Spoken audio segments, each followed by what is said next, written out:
I'm curious how you interpret, and I have his statement up here, Phil Spencer's statement, about how he said everything. I just want to read it for the audience. So give me a moment, and then you can tell me what he said, because I'm reading this weird, I think, still. So he says, quote, "So obviously I can't sit here and say every Bethesda game is exclusive, because we know that's not true. There's contractual obligations that we're going to see through, as we always do in every one of those instances.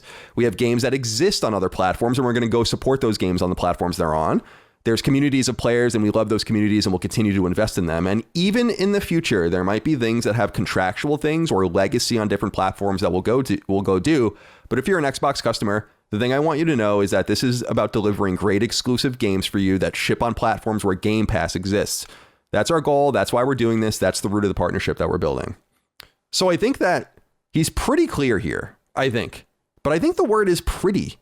Yeah. I've read this so many times.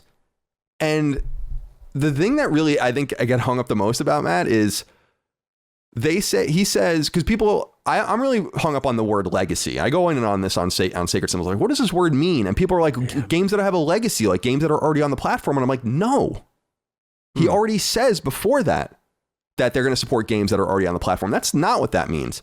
And the more I was starting to delve into that, I was like, it's weird, because I don't feel like Bethesda has any legacy on PlayStation. And that was the thing, because you had even brought up, like, the first Elder Scrolls game on a PlayStation platform was Oblivion. Yeah. You know, it's like Morrowind was on Xbox, so there's no legacy there. Id really has no legacy on PlayStation that wasn't already on Xbox. Machine Games and Tango have equal legacies. I'm confused by that particular word. So I'm curious what you make about this whole statement and what it tells us about what we might see on PlayStation and what we might not see on PlayStation. So I'll start off with the legacy, because I also spun my wheels on this a lot. And I remember on Ham Radio last Friday, I asked Carrick, and what's the issue here is that, and Xbox has a really bad messaging problem. I think they were pretty clear where they want to go with this, but even then they do wordplay like this where people go, well, what does that mean? And I shouldn't have to come to my own interpretation. It should be very clear. This is what it means. And I understand sometimes it can't be always cut and dry, but we talked about it a lot. And then I did my own thinking on it. And I think I've sort of narrowed down what he was saying, because it was in a very particular order, where he mentions contractual obligations. And this is something along the lines of a Deathloop or a Ghostwire Tokyo, which are exclusive to the PlayStation systems. And we don't know if they're going to try to do something with PC Game Pass maybe and figure out their own workaround to make it as accessible on their, I put own platform in quotes. But when he mentions legacy and contractual obligations in the same sentence, I couldn't help but think that while legacy is referring to something in the past, like maybe Doom Eternal's DLC, we're seeing them get part 2 next week, or a reveal of it of some kind, and that's great, and PlayStation's going to get that. I think it refers to that, but strangely enough, I think he was talking about the future. So I think if there's a Deathloop 2 or a Ghostwire Tokyo 2, yes. I think he's saying these started on PlayStation. So these games will then, the sequels will be multi-plat, maybe, is what's going to happen. That is sort of what clicked for me today. And it shouldn't take that long. Funny enough, I was listening to Sacred Symbols. You guys were talking about it, and then it clicked. I was like, I almost want to say that's got to be what he meant.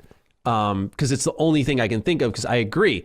Elder Scrolls did not have legacy on PlayStation. It was definitely Xbox. But the rest of them, like, you can't say The Evil Within was a predominant for any platform, really. It just was a multi-platform game. So I feel almost taking those away, I don't want to say it's of no consequence, because that'd sort of be contradicting what I said earlier. But I do feel like you can make the argument that future things that maybe are unannounced, those types of things they're going to honor and in their next entries. That would make the most sense to me. It could be, that's super insightful, by the way. I never even really thought about Deathloop and the future of Deathloop or the future of Ghostwire. I know a lot of people are throwing Indiana Jones in this mix as well as a game, not a legacy game, but a game that they have some sort of contractual obligation over. I'm interested in this because that never struck me as that. That strikes me as, based on where it's coming from with Disney, an IP owner that's very comfortable going exclusively with a platform. They do it over and over again. They've done it with Nintendo. They've done it with Sony multiple times.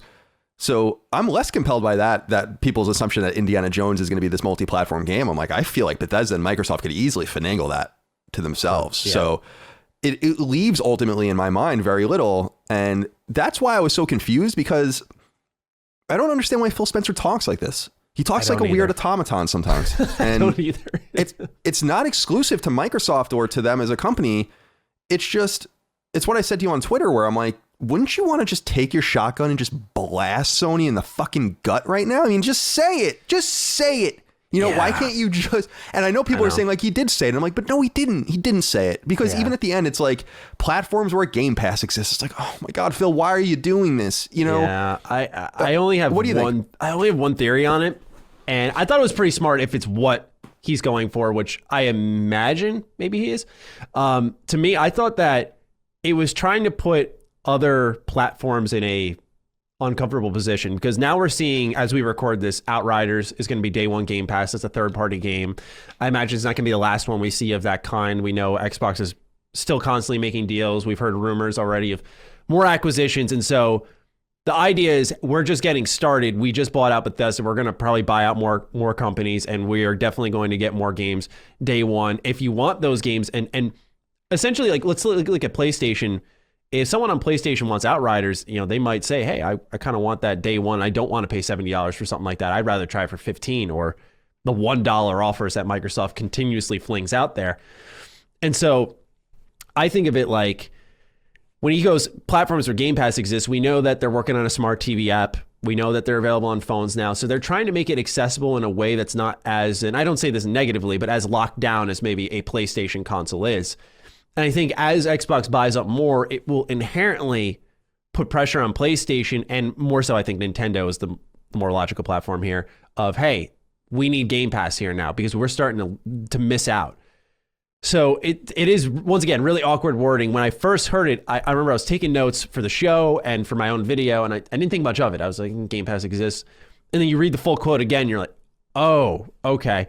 Because he continues to emphasize it. In the Xbox Wire post, he writes up this whole thing about, you know, this is about getting exclusives, but we'll continue to support these games. You know, we don't want to take away from communities. And at the end of it, it's almost like it was copy and pasted in. He's like, Bethesda and Xbox understand the power of Game Pass, or understand what Game Pass can do. And it's like this idea that it's this dominant thing that's going to continue to grow, which I agree with, because nothing like it exists. And I don't think you have enough companies as broad enough, unless it's PlayStation or Nintendo, to say, we're going to do our own version of Game Pass to really compete. I don't think you're going to see like a Netflix and a Disney Plus, a Hulu, and so on and so forth. I don't think you're going to see that type of competition prop up. So at least my interpretation. So I think Xbox is in a really powerful position, where I think that's why they're trying to flex, like, you want this, you're going to have to get Game Pass. And so PlayStation gets their own Game Pass app, where maybe it's not all of those games, but just the Xbox published ones, the Bethesda published ones, that type of stuff. I think that's what they were trying to do, is subtly send a hint of what they want to go for. But once again, the subtlety and stuff I'm not a fan of. And especially because they're playing both sides of the fence, right? They're being subtle, they're being direct. They're saying we want everyone to game. But what's happening is it's this wordplay where, I remember when the original statement came out of like supporting more platforms, and you know, this was when they first announced like their intention to acquire ZeniMax and Bethesda in turn, and they were saying you know, all the platforms they wanted to bring it to, and it sounds like they're talking PlayStation, but I think the reality is they're talking TV app, they're talking your phone, your tablets, things that more people have accessible and ready, where eventually maybe you can just say, I think the fascinating part is I could say, hey, I want Elder Scrolls 6. I don't have a console. I can buy this on my smart TV. So you can essentially own a PlayStation and a smart TV and have access to all of Xbox's first party that you're limited from. So I think that's why he continues to say Game Pass exists. They're treating it as their own platform. Maybe that's where they see the future. Ditch Xbox eventually and just go all Game Pass platform. I don't know. That's just a guess, but it is frustratingly vague in certain parts.